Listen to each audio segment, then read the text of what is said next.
खाटू नरेश की जय हो।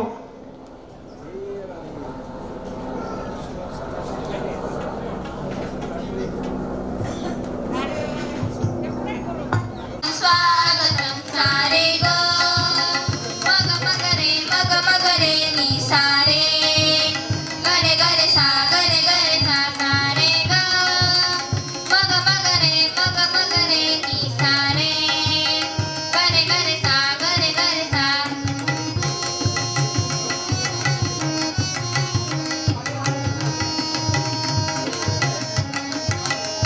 कैसा पावन सुहावन समय आज है आप आए अतिथियों के सरताज है। कैसा पावन सुहावन समय आज है आप आए अतिथियों के सरताज है। देव की भांति पूजन करें आज हम, देव की भांति पूजन करें आज हम। स्वागतम स्वागतम स्वागतम स्वागतम स्वागतम स्वागतम स्वागतम स्वागतम सारे ग मग मग रे नी सारे गरे गरे सा सारे ग मग मग रे नी सारे गरे गरे सा फूलों से हमने माला धुली करते हैं मिलके अर्पित सुमन आज हम, करते हैं मिलके अर्पित सुमन आज हम। स्वागतम स्वागतम स्वागतम स्वागतम स्वागतम स्वागतम स्वागतम स्वागतम स्वागतम स्वागतम स्वागतम स्वागतम स्वागतम स्वागतम स्वागतम गन्धपुष्पैः सम्पूज्य हरिद्रादि कुङ्कुम सौभाग्य द्रव्याणि समर्पयामि। ब्रह्मज्ञानं प्रथमं पुरस्ताद्विसीमतः सुरुचोक्तेन आवः सपत्न्या उपमा अस्य पृष्टाः सतश्चजो निवसतश्च देवाः ब्रह्मणे नमः। गन्धाः पान्तु मङ्गल्यञ्जास्तु अक्षताः पान्द्वायुष्यमस्तु यद्यशोऽप्सरसामिन्द्रश्च कालकुलं मृतो तेन संहृतिधाः सुमनस आवत्नामि यशो मयि।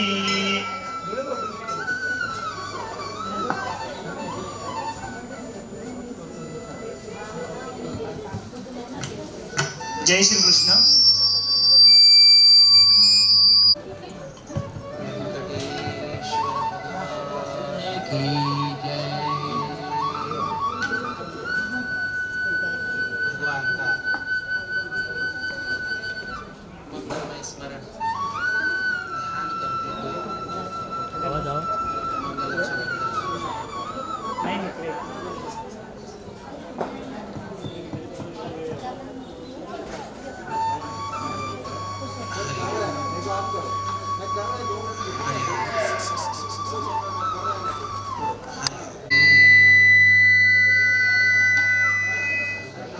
भगवान का दिव्य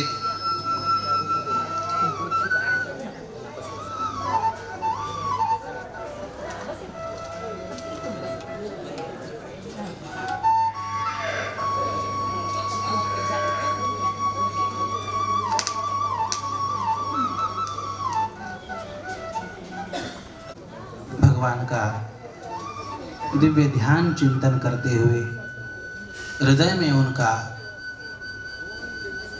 ध्यान करते हुए मंगलाचरण करेंगे। श्री गणेशाय नमः। श्री सरस्वत्यै नमः। श्री गुरुभ्यो नमः। अलंकापुरी रम्य सिंहासनस्थं पदाम्भोजतेजः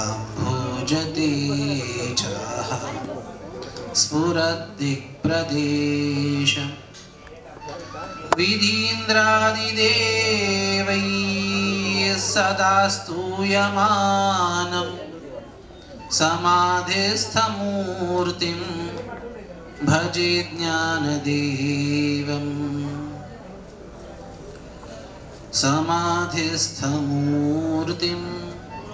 भजे ज्ञानदेवं समाधिस्थमूर्तिं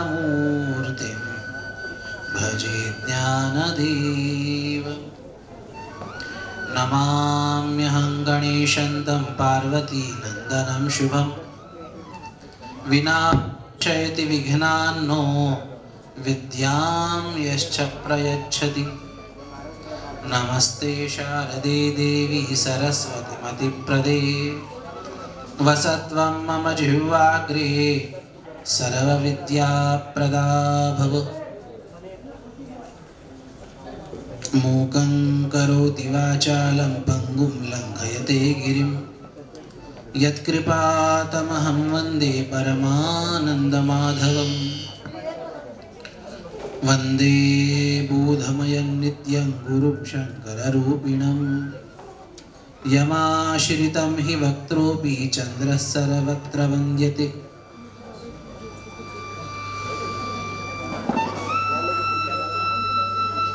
यमाश्रितं हि वक्त्रोऽपि चन्द्रः सर्वत्र वन्द्यते यमाश्रितं हि वक्त्रोऽपि चन्द्रः सर्वत्र वन्द्यते भूतिप्रदं भूषणं भूषिताङ्गं श्रियासमेतं शिवचक्रबन्धं शेषाद्रिवासं श्रितपारिजातं श्रीवेङ्कटेशं शिरसा नमामि मुरारी जगन्नाथ नारायणाहो कृपासागरा अच्युता माधवा मधुसूदना श्रीधरा भाग्यवन्ता नमस्कारः वेङ्कटेशा समर्था ॐ नमो जिहेरम्भा सकलादितु प्रारम्भा अठो ऋतुजी स्वरूपशोभा वन्दनभावे करीतसे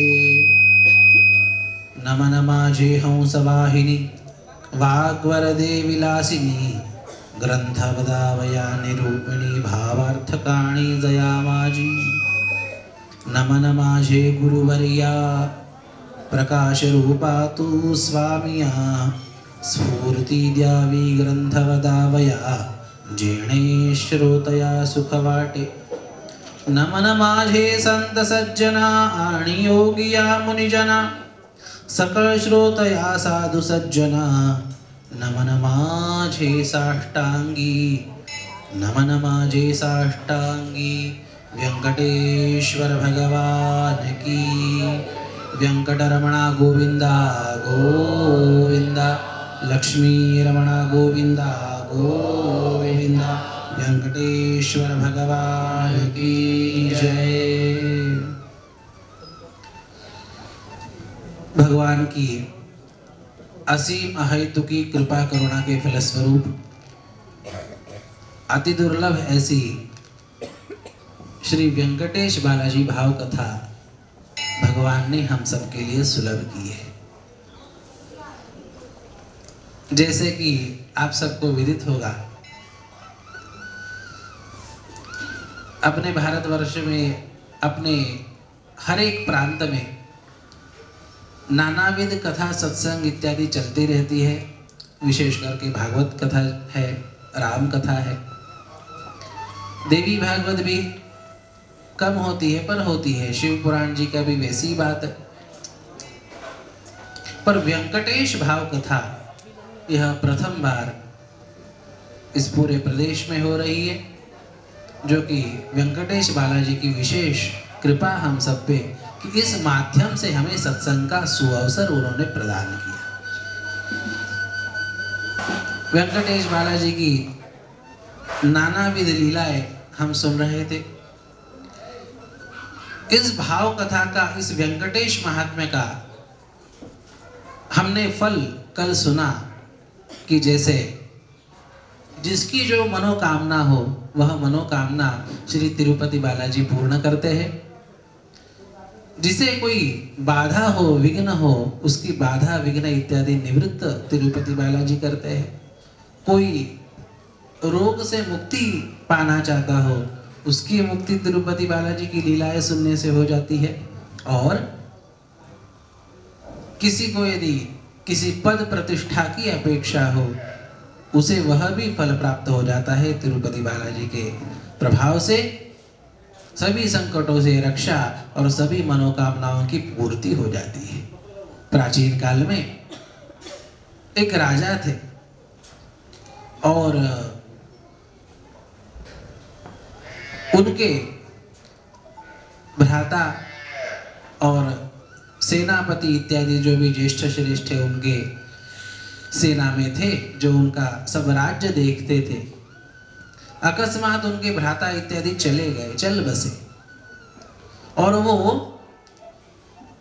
शत्रुओं से घिर गए। अब निश्चित था कि इस राज्य की रक्षा करने वाला कोई नहीं और अभी शत्रु आक्रमण करेंगे और राज्य चला जाएगा। इतना ही नहीं, और भी घर में कई समस्याएं थी। जवान कन्या इत्यादि थी, उनके विवाह नहीं हो पा रहे थे। और ऐसी स्थिति में वह अपने गुरुजी के पास गए और कहा कि महाराज, मैं संकटों से मुक्त होके मेरी सभी मनोकामनाएं पूर्ण हो यह चाहता हूँ, कौन सा उपाय है आप बताने की कृपा कीजिए। उन्होंने कहा, वेंकटेश महात्म्य आप सुनिए। उस राजा ने विधिवत वेंकटेश महात्म्य सुना। प्रभाव ऐसा रहा कि उसके जो सेनापति इत्यादि बलहीन हो गए थे, उन्हें और अच्छे साथी प्राप्त हुए, उन्हें और मित्र राजा मिले, और उनके प्रभाव से सभी शत्रुओं की पीड़ा उनकी निवृत्त हो गई। उन्हें अपने कन्याओं की अच्छे स्थल पे विवाह की चिंता थी। जितनी जैसी अपेक्षा थी उससे भी अधिक अच्छी मात्रा में, उससे भी अधिक अच्छे कुल खानदान में कन्याओं का अर्पण हुआ और सभी कुल संपूर्णतः आनंद से भर गया। रक्षा हो गई उस राज परिवार की, उस राज्य की, और अंत में सभी प्रकार के सुख भोग के वह राजा साक्षात भगवान के परम धाम को चला गया। बोलिए वैकुंठनाथ भगवान की जय। ऐसा ये वेंकटेश महात्म्य सभी मनोकामनाओं की पूर्ति करता है, सभी बाधाओं की निवृत्ति करता है। और ऐसे महात्म्य के, विशेष महात्म्य की इस वेंकटेश कथा में हमने सुना किस प्रकार से भगवान शेषाचल पर्वत पे आके अवस्थित होते हैं। वैकुंठ से निकल के कैसे निमित्त बना के शेषाचल पर्वत पे भगवान, वेंकटाद्रि पर्वत पे भगवान अवस्थित होते हैं। गौ माता पे प्रहार होता है तो भगवान स्वयं प्रकट होके सहन करते हैं। यह भी हमने प्रसंग सुना। और भगवान को अब जब उस बाम्बी से भगवान निकले थे और उस गोपाल ने कुल्हाड़ी का प्रहार फेंक के किया था, तो भगवान को वह कुल्हाड़ी लग गई थी। भगवान ने अपने ऊपर घाव सहन किया पर गौ माता पर घाव नहीं होने दिया। यह भगवान की गोवत्सलता। और इसी के साथ साथ अब जब भगवान को घाव हुआ है, अब यह तो लीला है पर भगवान प्राकृतवत लीला करते हैं। अब लीला यदि जब करनी है तो प्राकृत जीवों की तरह, प्राकृत मनुष्यों की तरह ही करनी होगी। अब भगवान उस घाव को सहन करते हैं। साक्षात देव गुरु बृहस्पति जी महाराज आके उनकी चिकित्सा करते हैं। भगवान अवस्थित रहते हैं प्रेम से उस वेंकटाचल के बाम्बी में भगवान रहते हैं। वराह भगवान से उनका संवाद होता है।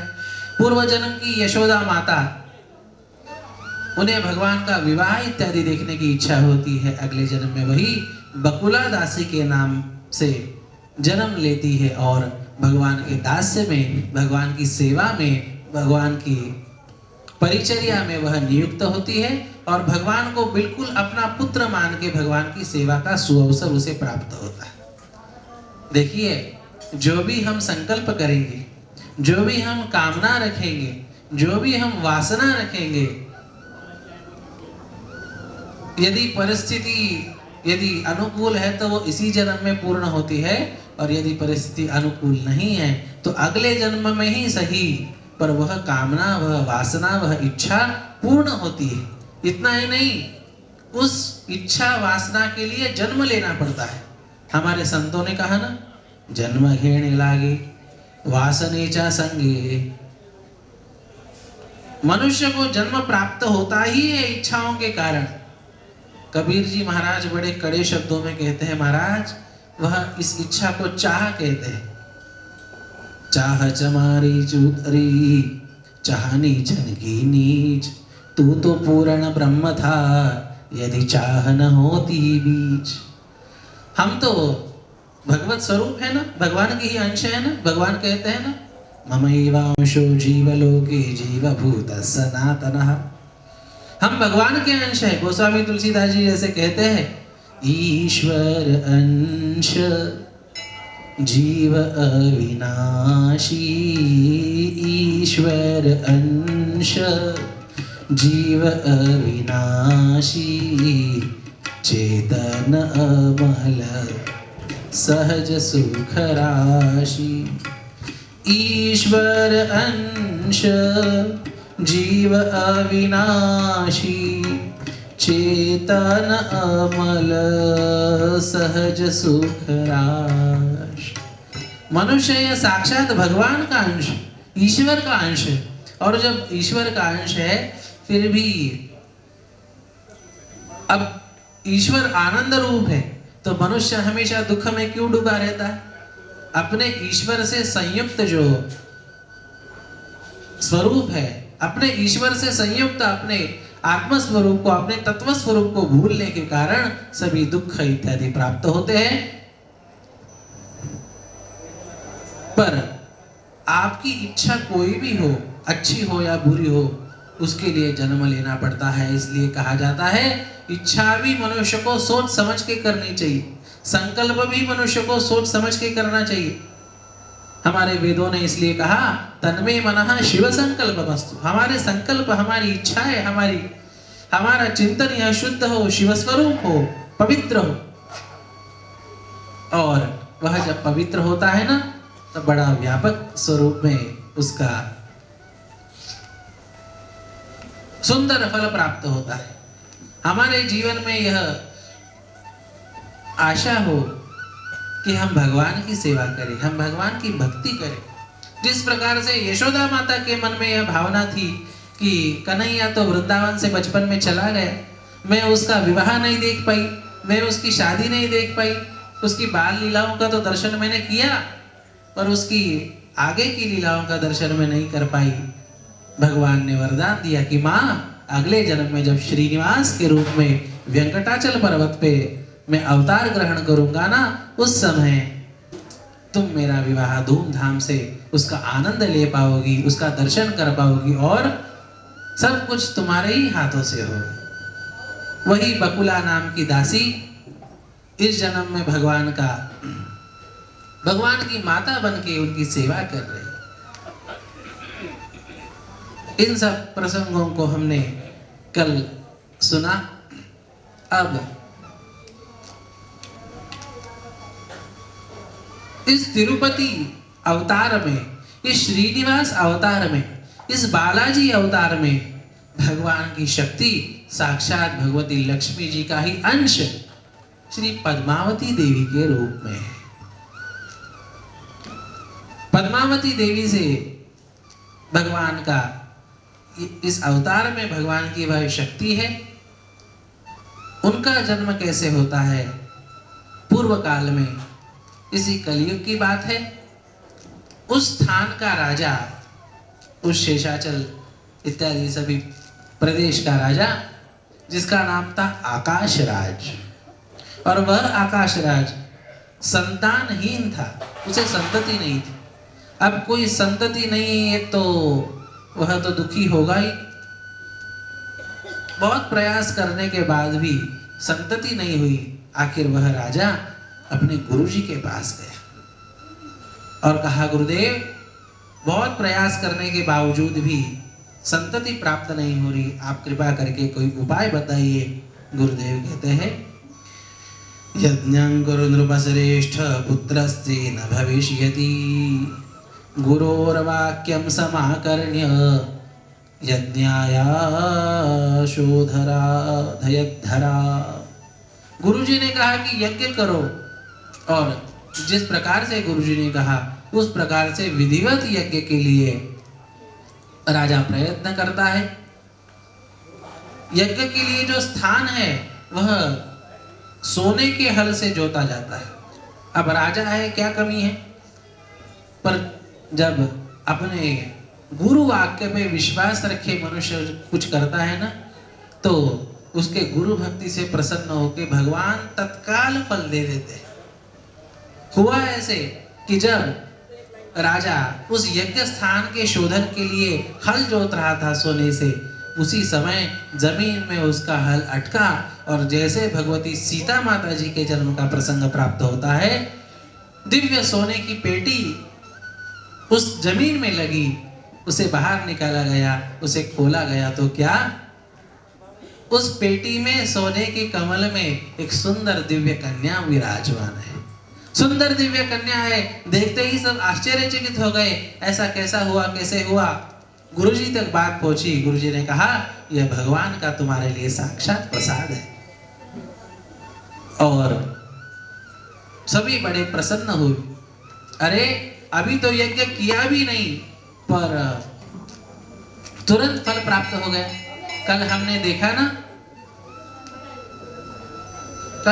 देखा ना कि कलयुग में मानस पाप का पाप नहीं लगता, पर मानस पुण्य का पुण्य प्राप्त हो जाता है। उस राजा ने निश्चय किया कि मुझे यज्ञ करना है, और उस संकल्प का प्रभाव ये कि यज्ञ करने से पहले ही उसे कन्या रूपी दिव्य रत्न प्राप्त हो गया। अच्छा, पर अभी संकल्प किया है तो संकल्प से मुकर नहीं सकते। एक बार किसी चीज का संकल्प किया तो वह चीज अधूरी आप नहीं छोड़ सकते। इसलिए आप तीर्थों में वगैरह तीर्थ यात्रा इत्यादि करते हैं ना, तो वहां के पंडित जी वगैरह क्या कहते हैं आपको, संकल्प करो। कहते हैं कि नहीं भैया, हमारे पास जब चाहे तब देना चाहो, जब चाहे तब सेवा करना चाहो, कोई बात नहीं, आप केवल अभी संकल्प करो। उन्हें पता है कि अब संकल्प करेगा तो बाद में चला भी जाएगा तो इसे नींद नहीं आएगी। संकल्प यदि किया है तो वह कर्म करना पड़ेगा। अच्छा, मन से ही संकल्प किया, जल छोड़ के नहीं किया, फिर भी करना पड़ता है। मन राजा बलि, इन्होंने यही बात कही कि भाई मैंने जल छोड़ा नहीं तो क्या हुआ, अब तक मन से तो दान करने का संकल्प मैंने कर ही दिया था, मन से तो मैंने दान कर ही चुका था। कहने का तात्पर्य कि तब यज्ञ के संकल्प मात्र से उन्हें कन्या रत्न की प्राप्ति हो गई। संपूर्ण राज्य में आनंद का वातावरण था, और संपूर्ण राज्य उस राजा की प्रथम संतति उस कन्या के स्वागत के लिए आतुर था। आइए हम भी भगवती पद्मावती का स्वागत करते हैं, और स्वागत करते हुए हम भी पद्मावती माता के माध्यम से साक्षात लक्ष्मी जी का आवाहन कर रहे हैं। पद्मावती माता के माध्यम से साक्षात लक्ष्मी जी हमारे स्थान पे पधारेगी। थोड़ी सी अभी लक्ष्मी माता आ रही है, तब तक हम लक्ष्मी माता आ रही है।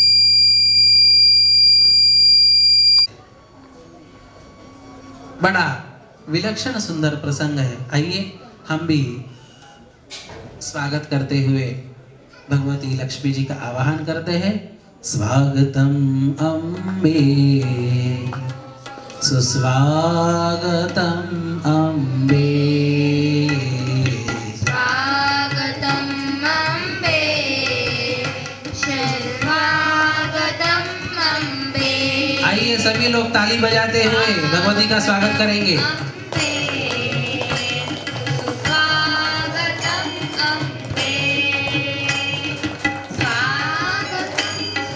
स्वागतं शरणागतं अम्बे।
पद्मावती माता की जय, वेंकटेश्वर भगवान की जय।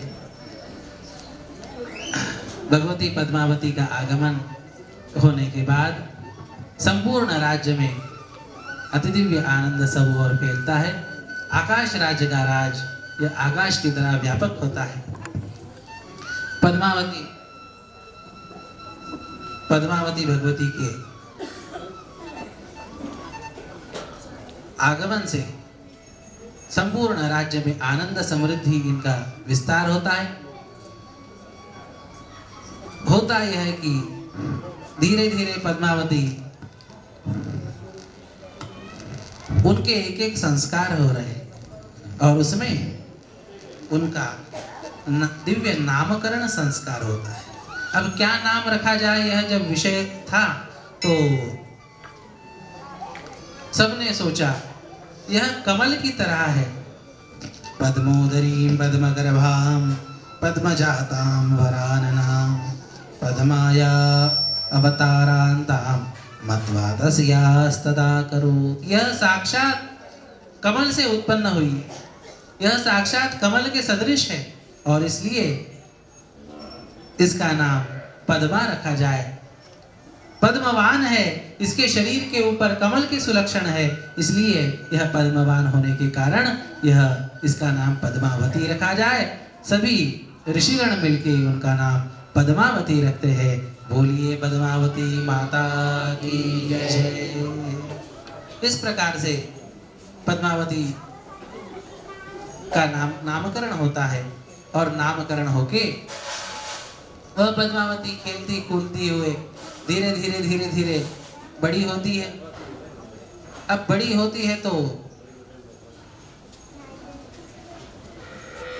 अपने सखियों के साथ खेलती है। कभी आंगन में खेलती है तो कभी बाग में जाती है। अब राजा का बगीचा है, वहां खेलती है। एक बार यह थोड़ी बड़ी होने के बाद यह पद्मावती अपने सखियों के साथ खेल रही थी बगीचे में। बड़ा विस्तृत बगीचा था और बगीचा था तो हुआ ऐसे, उस बगीचे में एक मदोन्मत्त हाथी वह आया और उस हाथी से, अब हाथी तो बड़ा उग्र, उसने अपना आपा खोया हुआ और ऐसा हाथी आया, सभी कन्याएं, सभी राजकन्याएं, उनकी सखियां, उनकी सेविकाएं सब के सब डर गई। और उतने में संजोग की बात कि घूमने के लिए, जंगल में घूमने के लिए भगवान श्रीनिवास शुभ्र घोड़े पे बैठ के निकलते हैं और निकलते ही वहां पे आते हैं, उस बगीचे तक आते हैं जहां पे वह सब राजकन्याएं खेल रही होती है। सब की सब राजकन्याएं छिप जाती है। बड़ा भीषण प्रसंग था। हाथी किसी को भी पैर के नीचे कुचल सकता था, पर भगवान श्रीनिवास वहां पे आते हैं और उस मदोन्मत्त हाथी को उस पे लगाम लगा देते हैं, उसे नियंत्रित कर देते हैं। वह हाथी शांत हो जाता है। उस हाथी को अन्यत्र ले जाया जाता है और उसके बाद सभी सखियां और साक्षात यह राजकन्या पद्मावती भी भगवान के उस दिव्य स्वरूप को देख के मन में प्रश्न करती कि अरे यह युवक कौन है जो इतना बलशाली है, जो इतना सुंदर है, जो इतना सुलक्षणवान है, यह युवक कौन है? तो होता ऐसा है कि सखियों को पद्मावती भेजती है और सखियों से पूछती है कि युवक, हे वीर, आपका परिचय क्या है?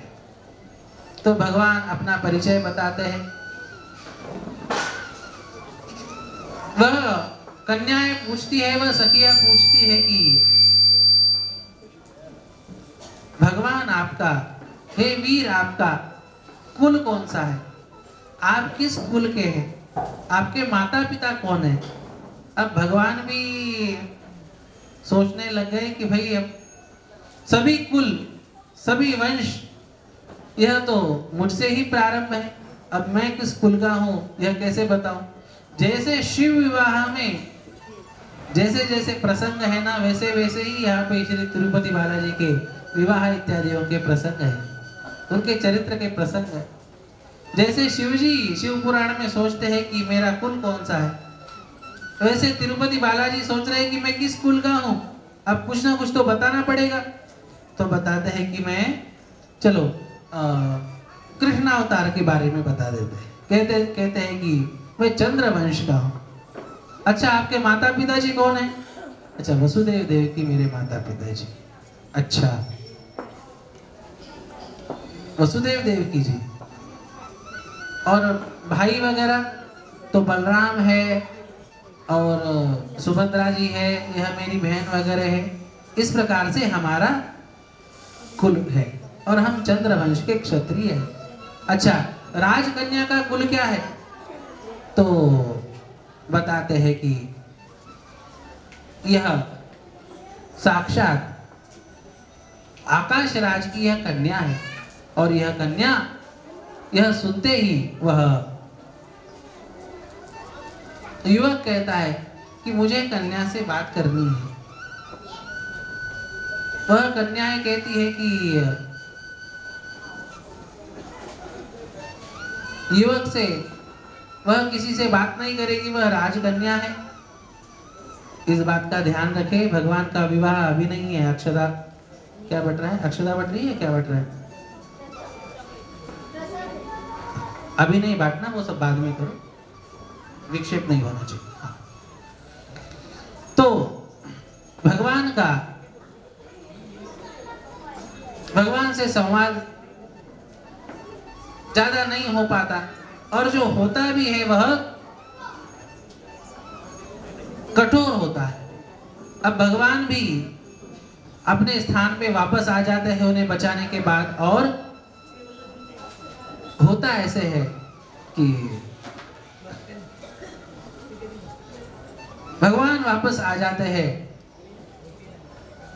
और खिन्न रहते हैं, नाराज रहते हैं, मायूस रहते हैं और सोचते हैं कि अरे वो किसी से कुछ बोलते नहीं। अब ये माता बकुला यह तो पहचान जाती है। अब माँ तो अपने पुत्र का व्यवहार पहचानती है, वह भले ही कुछ ना बोले पर फिर भी ना बोलने के बावजूद भी मन की बात क्या है यह तो माँ पहचान ही जाती है। वह माता बकुला, इसे ध्यान में आता है कि कुछ न कुछ तो ऐसा हुआ है कि जिससे यह रुष्ट है, जिससे यह मायूस है। और यह जब बकुला माता उनके ध्यान में आता है, वह भगवान से पूछती है, अरे श्रीनिवास तुम क्यों दुखी हो? भगवान कहते हैं, भगवान बताते हैं कि इस प्रकार से मैंने राजकन्या से मिलने का प्रयास किया और वह कोई अन्य नहीं, साक्षात लक्ष्मी जी की अंशा श्री वेदवती है। वेदवती यह भगवान की श्रेष्ठ भक्ता रही और भगवान की वह श्रेष्ठ भक्ता रही।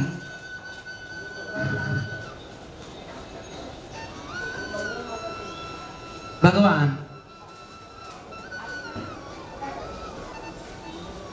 पूर्व जन्म में जब राम जी के अवतार में थे, तब उन्होंने भगवान से भगवान की सेविका के रूप में, उनके अर्धांगिनी के रूप में उनका वरण करने के लिए तप किया था। भगवान ने कहा था कि इस जन्म में एक पत्नी व्रत है और इसलिए यह संभव नहीं, पर अगले जन्म में तुम्हारे साथ निश्चित विवाह होगा। उस राम अवतार में भी वह अग्नि रूप सीता, प्रतिबिंब सीता के रूप में यह वेदवती ही थी और अगले जन्म में उनसे निश्चित विवाह विधि पूर्वक विवाह करने का वरदान भगवान ने दिया था। भगवान कहते हैं कि अरे बकुला माँ, यह वही वेदवती है और अभी जिस प्रकार से उसे वरदान दिया है तो उसे अब उसी के साथ मेरा इस जन्म में विवाह होना है, इसलिए कुछ प्रयास करना आवश्यक है। माता बकुला ने कहा, अरे इतनी सी बात, इसमें कौन बड़ी बात है, मैं प्रयास करती हूँ। माता बकुला को बड़ा आनंद हुआ, हर्ष हुआ। अब कोई भी माँ अपने बेटे की शादी के लिए कितना कितना उत्सुक होती है, वैसे ही यह माँ बकुला बड़ी उत्सुक रही और यह कहती है कि मैं स्वयं जाऊंगी राजा के यहाँ। वह स्वयं राजा के आकाश राज के यहाँ पे जाती है। अब वहां पे क्या स्थिति होती है? अच्छा, जाते हुए भगवान ने कहा था कि जाते जाते वहां पे मार्ग में भगवान शिव जी का मंदिर होगा। उन भगवान शिव जी का दर्शन करो, उनका पूजन करो, उनकी प्रार्थना करो और फिर उसके बाद आगे बढ़ो। बकुला माता वैसे ही करती है। मार्ग में शिव जी का मंदिर लगता है, वहां पे देखती है तो क्या, वहां पे राजा के राज दरबार के पंडित, राज दरबार के सभी ब्राह्मण, इनका महारुद्राभिषेक चल रहा होता है। महारुद्राभिषेक का अनुष्ठान चल रहा होता। अच्छा, जब पूछताछ किए कि यह अनुष्ठान किस लिए चल रहा है, इतना बड़ा अभिषेक किस लिए चल रहा है, तो बताते हैं कि यह राजकन्या के आरोग्य के लिए चल रहा है। अच्छा, राजकन्या के आरोग्य को क्या हुआ? तो कहा कि वह बहुत बीमार है और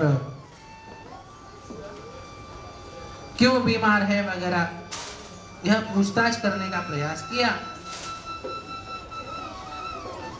और बकुला माँ आकाश राज की राजधानी में पहुंच गई। अब राजधानी में पहुंच गई तो वहां की राज सेविकाओं ने कहा कि अभी फिलहाल राजा हो चाहे रानी हो, राजकन्या का स्वास्थ्य खराब होने के कारण वह व्यस्त है, वह किसी से मिल नहीं रहे। भगवान श्रीनिवास को इस बात का भान हुआ कि अरे यह बेचारी माँ बकुला यह अकेली कुछ नहीं कर पाएगी, मुझे ही कुछ करना पड़ेगा।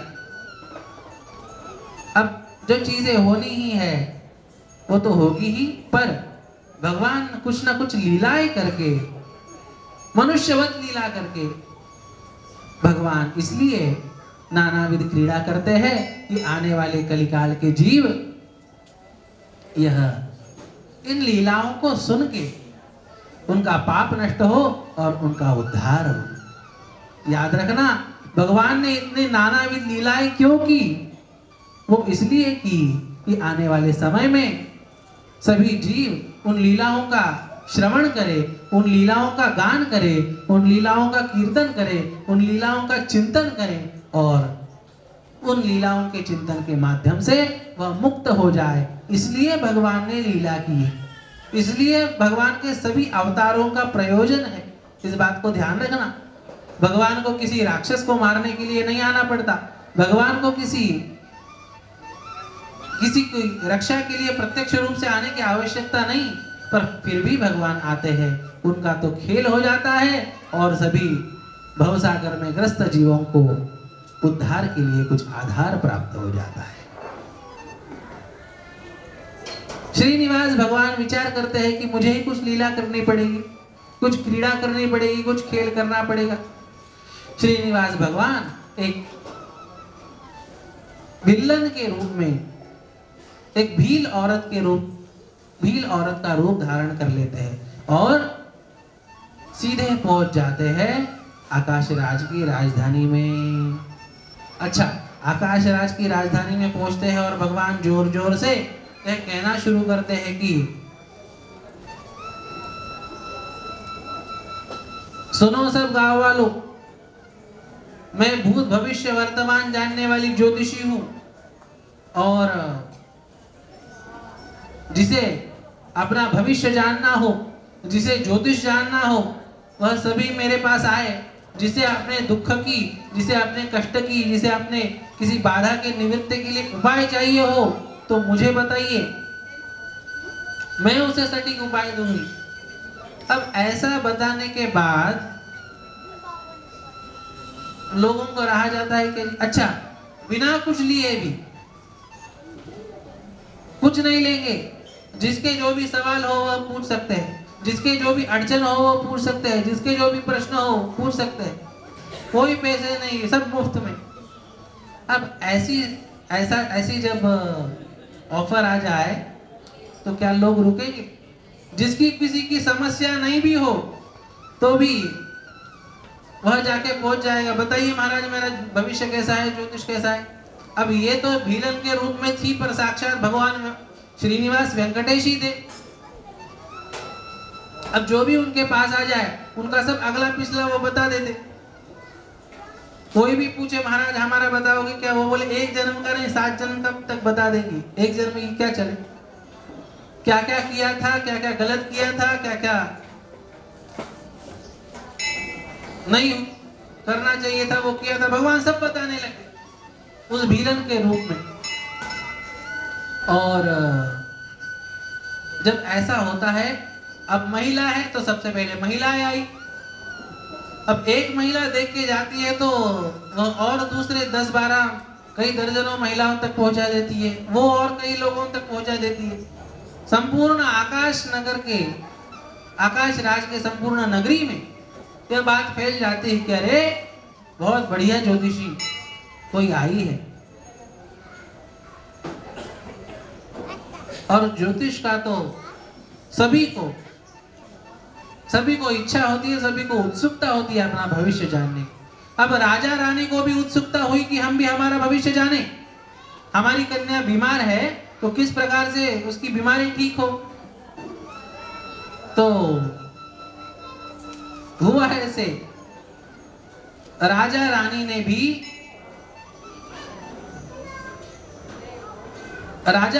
भी यह निश्चय किया कि उस ज्योतिषी को हमें बुलाना चाहिए और उससे हमारी कन्या के लिए उपाय पूछना चाहिए। अब वह सादे वेश में रहने वाली भीलन थी।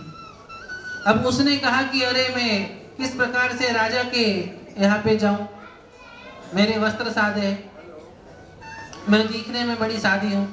अब राजा के परिकरों ने कहा कि अरे आप क्या विचार कर रही हो। उसे अच्छे वस्त्र पहनाए गए, अच्छे सुंदर सुंदर अलंकार पहनाए गए और पहनाने के बाद उसे राज दरबार में ले जाया गया। और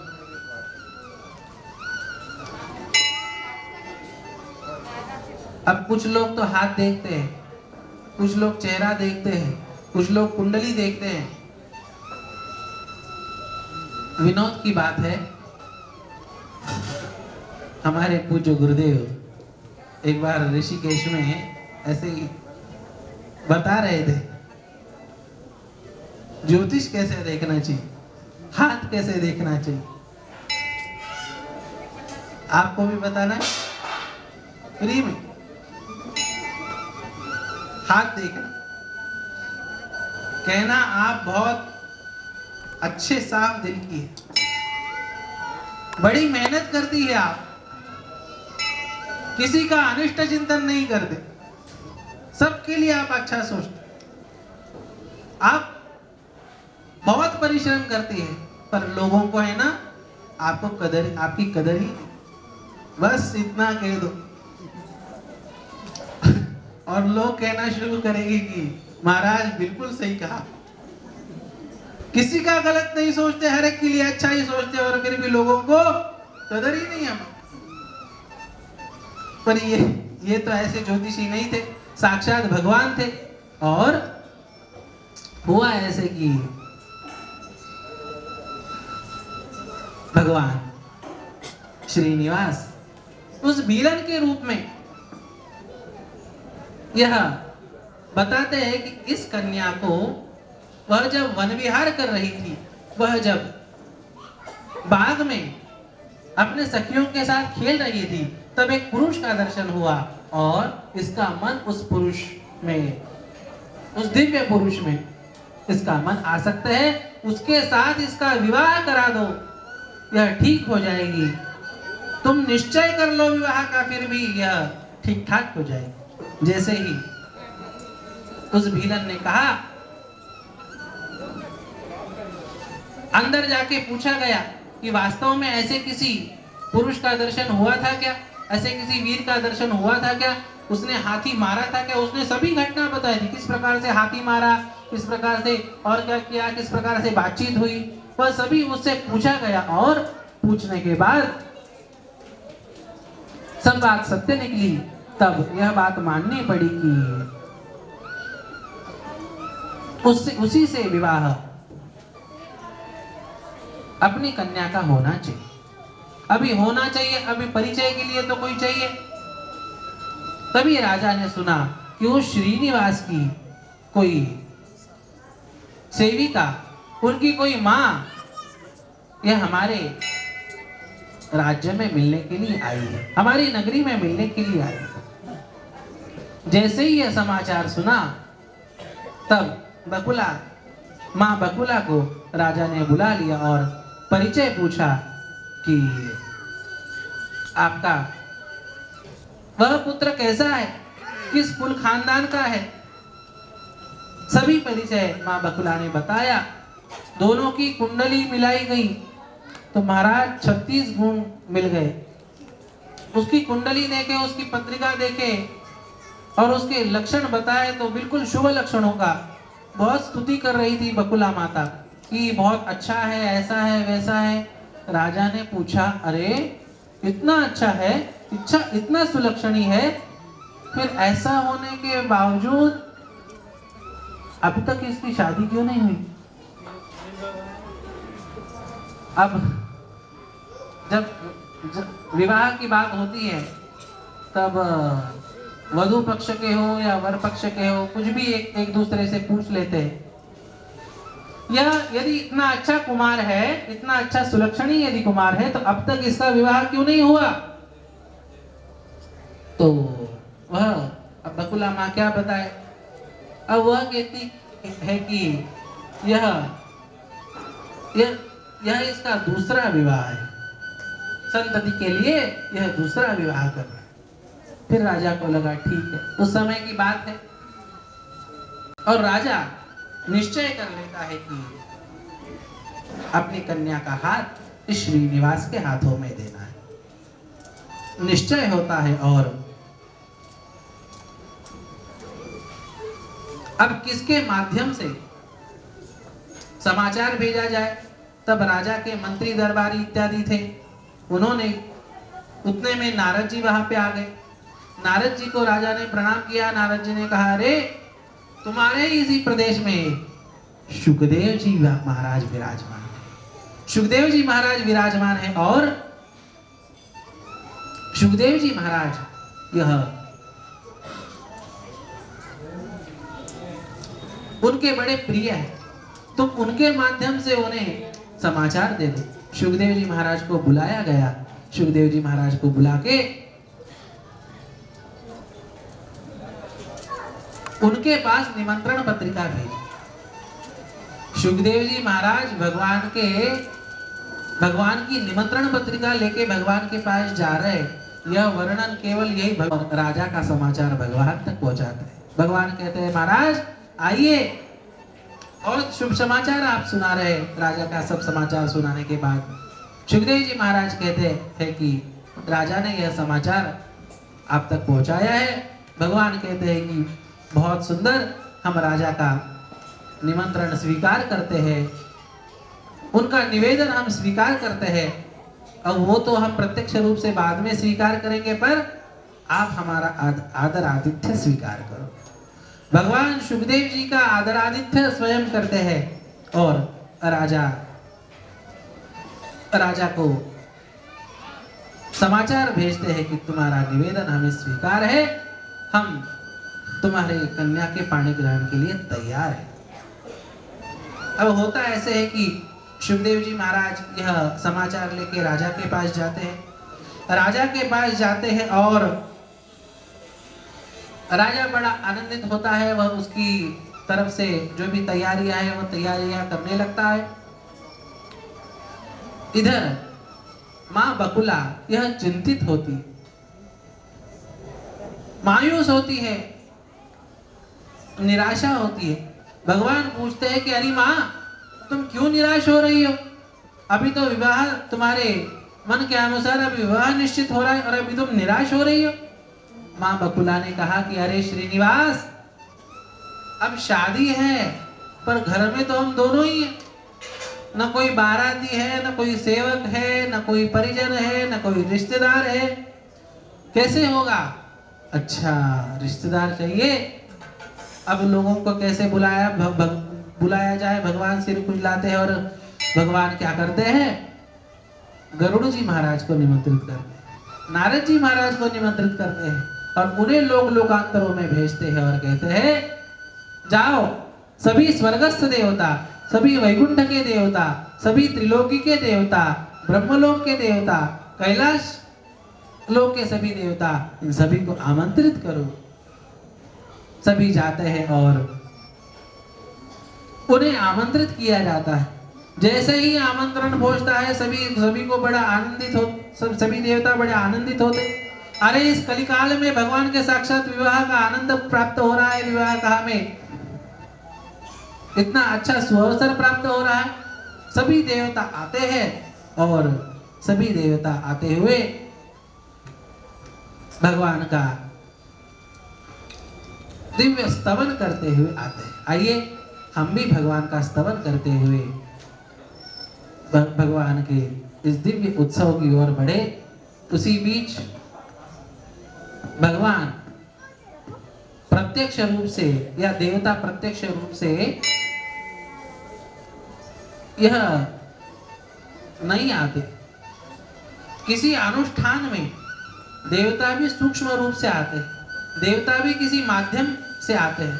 अब यहाँ पे वेंकटेश बालाजी कथा है तो यहाँ पर भी सूक्ष्म रूप से पता नहीं कितने तत्व, कितने सूक्ष्म रूप से यहाँ दिव्य दैवी शक्तियाँ होंगी, पर किसी के माध्यम से वो आती है। और आज हमारा सौभाग्य है कि आज पूज्य हमारे गुरुदेव स्वामी गोविंद देव गिरी जी महाराज, इनके ज्येष्ठ भ्राता पूज्य वल्लभ काका जी यहाँ उपस्थित है। उसी के साथ साथ महान गोसेवक श्री अशोक भैया जी यहाँ पे उपस्थित है। हम भगवान का संकीर्तन करते हुए देवता रूप जान के उनका हम यथोचित हम सम्मान करेंगे। आइए भगवान का संकीर्तन करते हुए उनके पूजन का पुण्य हम दर्शन करके प्राप्त करें। श्रीनिवासा गोविंदा, श्री वेंकटेशा गोविंदा।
गोविंदा हरि गोविंदा, वेंकटरमण गोविंदा।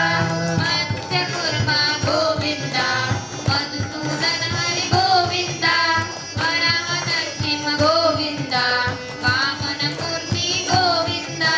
गोविंदा हरि गोविंदा, वेंकटरमण गोविंदा।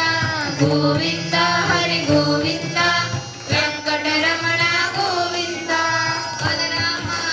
गोविंदा गोविंदा गोविंदा।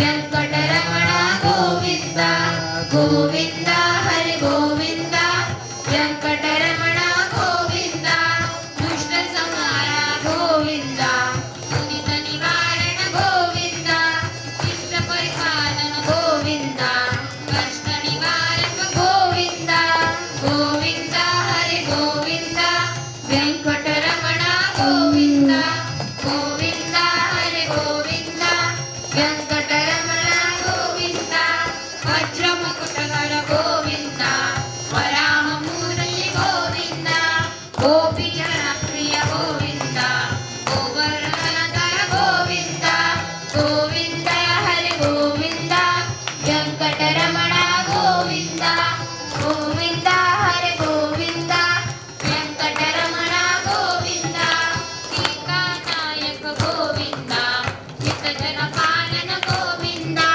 दानववीरा गोविंद धर्मरक्षण गोविंद गोविंद हरि गोविंद वेंकटरमण गोविंद गोविंद हरि गोविंद वेंकटरमण गोविंद अनाथ रक्षक गोविंद आपद बांधव गोविंद रक्षक गोविंद करुणा सागर गोविंद गोविंद हरि गोविंद वेंकटरमण गोविंद गोविंद हरि गोविंद वेंकटरमण गोविंद हरि गोविंद वेंकटरमण गोविंद गोविंद हरि गोविंद वेंकटरमण गोविंद हरि गोविंद वेंकटरमण गोविंद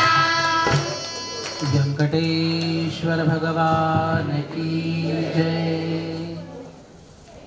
सभी देवता तो भगवान ने सोचा, अब बताओ लक्ष्मी जी को बुलाना है तो क्या बताए, किस लिए बुलाना है? तुम्हारा पति दूसरी शादी कर रहा है इसलिए तुम्हें निमंत्रण देना है, आओ ऐसा कह के बुलाए? पहले ही रूठी हुई है, कोल्हापुर में जाके करवीर में जाके तप कर रही है, और अब ये बताए कि अब दूसरी शादी है, आ जाओ। क्या बताए लक्ष्मी जी, किस प्रकार से उन्हें मना के यहाँ लाया जाए? देवताओं ने सोचा, तो देवताओं ने कहा एक बात ध्यान रखो, ये लक्ष्मी जी का प्रिय कौन है? उनके मर्जी का कोई व्यक्ति होना चाहिए। किसी को यदि बुलाना है, कुछ करना है ना, तो उसके मर्जी का कोई व्यक्ति हो तो वह आ जाता है, वह मान जाता है। अब देवताओं ने कहा कि ये सूर्य देवता है ना, यह लक्ष्मी जी को बड़े प्रिय है, आप दूत के रूप में समाचार लेके सूर्य देवता को भेजे। अच्छा, और ये नहीं बताना कि शादी है, ये बताओ कि भगवान विष्णु श्री हरि बीमार है और आपकी याद कर रहे हैं, ऐसे बोलोगे तब आएगी वो। अब सभी देवताओं ने सूर्य भगवान से कहा कि आप जाओ और लक्ष्मी जी से कहो कि भगवान बीमार है और आपको आना है, आपका स्मरण कर रहे हैं। अब सूर्य भगवान ने कहा कि अरे मुझे क्यों मरवा रहे हो, जब सच पता चलेगा लक्ष्मी जी को तो क्रोध में आके श्राप किसे मिलेगा, मुझे तो भेज रहे हो तुम। देवताओं ने कहा चिंता की बात नहीं। भगवान ने कहा श्रीनिवास ने, कोई चिंता की बात नहीं, मैं वास्तव ऐसा स्वांग रचूंगा बीमार पड़ने का कि वह भी आने के बाद पिघल जाएगी। उसके बाद क्या करना है मैं देखता हूँ। ऐसा कह के सूर्य देवता को लक्ष्मी जी को बुलाने के लिए भेजा गया तो लक्ष्मी माता को कहा गया कि भगवान बीमार है। अब कोई भी पत्नी कितनी ही रूठी हुई हो अपने पति से, पर यह जब समाचार आता है कि अपना पति बीमार है तो उसका मन तो पिघलता ही है, किसी भी सती साध्वी पतिव्रता पत्नी का। लक्ष्मी माता तुरंत सूर्य देवता के साथ आती है श्रीनिवास पर्वत पे और देखती है तो क्या, भगवान बीमार होकर लेटे हैं। और बड़ी जोरदार बीमारी, उड़ भी नहीं पा रहे, कुछ कर नहीं पा रहे। अपने यहाँ कहावत है ना, सोए हुए को जगाना आसान है, पर नींद का स्वांग ले जिसने लिया है उसे जगाना कठिन। अब भगवान यहाँ पे स्वांग लेके लेटे हैं कि वो बीमार है। अब लक्ष्मी माता आती है, भगवान कहते हैं, हरी लक्ष्मी, जब से तुम गई हो तब से मेरे हालात दिन ब दिन बिगड़ते जा रहे। तुम क्यों चली गई वैकुंठ से? अच्छा, कोई बात नहीं। लक्ष्मी माता कहती कि आप तो ठीक हो जाओ। देखो लक्ष्मी, अब ठीक होने का ना एक ही उपाय है। क्या उपाय है? बोले यही उपाय है कि पिछले जन्म में जो वेदवती को जो वरदान दिया था ना, वेदवती को जो वचन दिया था ना, शायद उस वचन को उसमें समय लगने के कारण ही शायद यह इस प्रकार से मुझे पीड़ा हो रही है। अब वेदवती को जो वचन दिया था उस वचन को मैं पूर्ण कर लूं, उस वरदान को मैं पूर्ण कर लूं तो मेरे सिर से भार उतर जाए, और अब ये काम केवल तुम ही कर सकती हो। बस अब लक्ष्मी जी को ऐसा कह दिया तो अब लक्ष्मी जी को तो पता ही था कि वेदवती को वचन दिया है, आशीर्वाद दिया है। अब लक्ष्मी माता कहती है ठीक है भाई, आपके स्वास्थ्य के लिए कोई बात नहीं, करना है तो करा देती हूँ मैं आपकी शादी। अब लक्ष्मी जी जब तैयार हो गई तब महाराज सभी देवताओं में उत्साह का वातावरण, सभी देवता बड़े प्रसन्न चित्त से अब भगवान के विवाह की तैयारी में लगे। सभी तैयारी में लगते हैं और होता ही है कि अब लक्ष्मी जी का आगमन हुआ है। लक्ष्मी जी का आगमन हुआ है तो अब किस चीज की कमी? लक्ष्मी जी का आगमन होने के बाद किस व्यवस्था के और किस ऐश्वर्य की कमी? मानो त्रिभुवन का ऐश्वर्य, वैकुंठ का ऐश्वर्य, स्वर्गलोक का ऐश्वर्य, ब्रह्मलोक का, कैलाश लोक का वह दिव्य ऐश्वर्य सभी उस शेषाचल पर्वत पे उतर आया। लक्ष्मी जी के आगमन के बाद सभी सुव्यवस्था हो गई, सर्वत्र ऐश्वर्य हो गया। जिन्हें जहाँ जहाँ रहना है उनके रहने की व्यवस्था, उनके खाने पीने की व्यवस्था। अब अच्छा, अब हुआ ऐसे कि ऐश्वर्य तो है, शोभा तो है। देखो लक्ष्मी जी का मुख्य नाम क्या है जी? श्री। अब श्री शब्द का मूल अर्थ होता है शोभा। कोई भी अच्छा शोभनीय, कोई भी शोभनीय चीज हो ना तो भी उसे श्रीयुत कहा जाता है, श्रीवान कहा जाता है। इसलिए हमारे यहाँ पे हर चीज को के साथ श्री जोड़ा जाता है। व्यक्ति को श्रीयुत कहा जाता है, किसी धनी को धनी नहीं कहा जाता, श्रीमंत कहा जाता है। उसके पास धन तो है पर वह शोभायमान है। कोई व्यक्ति तो कोई सामान्य नहीं, वो श्रीयुक्त है, वह श्री अर्थात शोभा संपन्न है, वो शोभायमान है। अब लक्ष्मी जी के कारण आने से तो सब शोभा इत्यादि बढ़ गई। और पूरे शेषाचल पर्वत पे सभी देवताओं को, अब फिर वो विश्वकर्मा जी है या अन्य गरुड़ जी है, हनुमान जी है, विश्वक्सेन जी है, सभी को भगवान ने आज्ञा दे के काम में लगा दिया। हर एक के निवास की व्यवस्था, हर एक के भोजन की व्यवस्था, हर एक के खाने पीने की व्यवस्था क्या क्या हो, इस प्रकार से व्यवस्था में भगवान ने सबको आज्ञा दी और सब व्यवस्था वैसे होने लग गई। अब होने लग गई तो अच्छा, अब उससे पूर्व अब विवाह भगवान का निश्चित हुआ है तो उसके पूर्व कुछ विधि होते हैं। और यहाँ पे वर्णन आया है कि तिरुपति बालाजी ने, भगवान श्रीनिवास ने, भगवान वेंकटेश्वर ने विवाह के जितने भी विधि विधान है सब ठीक से भगवान पूर्ण करते हैं। भगवान को शास्त्र के विधि विधान बड़े प्रिय हैं, पर भगवान के सभी स्वरूपों में भगवान को शास्त्र के विधि विधान बड़े प्रिय हैं, पर उसमें भी सर्वाधिक शास्त्र विधान प्रिय यदि कोई देवता हो तो वह तिरुपति बालाजी है। आप आज भी देखिए, भगवान के कई धाम है, कई मंदिर है, पर जितनी विधि विधान से पूजा या तिरुपति बालाजी में होती है उतनी अन्यत्र दुर्लभ देखने मिलती है। ब्रह्म मुहूर्त में भगवान के जगने से लेके रात्रि शयन तक सब विधि विधान बिल्कुल शास्त्रीय पद्धति से होता है, भावपूर्ण पद्धति से होता है। सुबह भगवान को